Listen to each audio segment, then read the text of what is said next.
showing up naked in a public place, Freddie. Hey, yo, it's Talib Kweli, the MCEO, the BKMC. You're checking out Splash Mag. Word is bond.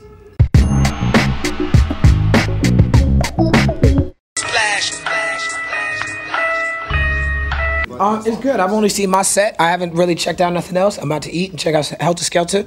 Zion and I was just down there doing a thing, you know. But I enjoy coming to the Splash Fest whenever I can. Splash.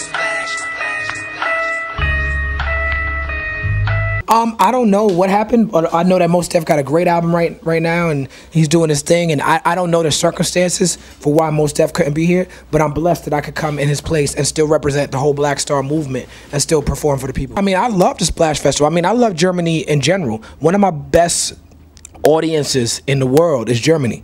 It don't matter what city I come through in Germany, Germans come out and show me a lot of love. So to come to do something like this, it's just natural for me. Splash.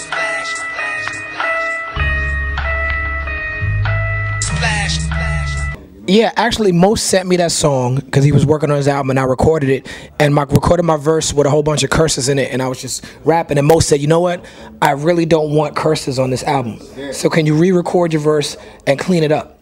And so I had to go back in the studio and clean up my verse and take all the dirty words out. And that's what you hear. Splash.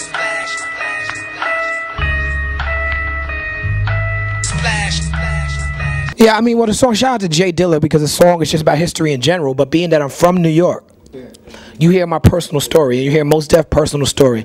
You know, New York is what it is. The people make up New York, not the politics.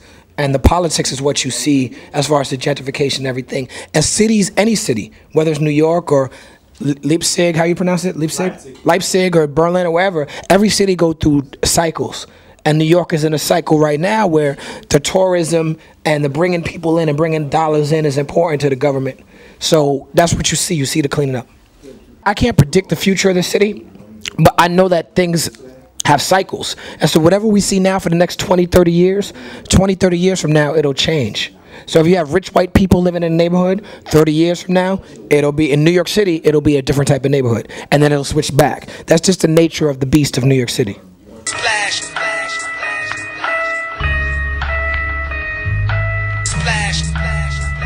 Yeah, I mean, I have some movie roles on the table and some films I'm going to be in coming out next year.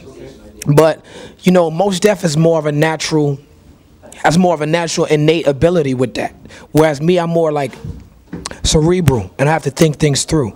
And the projects that you see me involved in are projects that I've actually had to, like, intelligently approach, like, figure out my position in it. Whereas Mos Def is more of a versatile cat. Like, you could just put him in a situation, he can improvise and freestyle and stuff like that. Like, that's his talent. So that's what makes him such a great actor. Splash.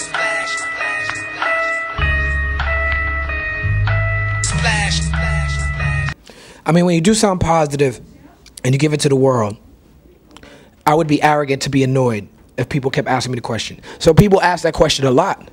But it's just a good feeling. It's not anything that annoys me. Splash.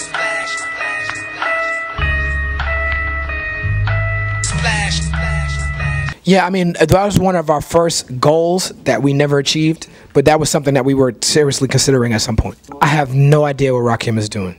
I haven't spoken to Rakim in 2 years. I don't know what he's doing.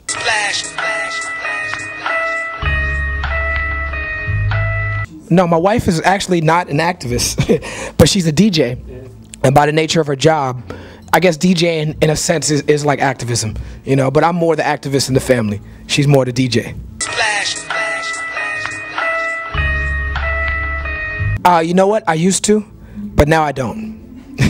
When I first met her and I wasn't sure that she loved me, I'm like, yo, play my song. But now I know she loved me, I don't demand that she play my records.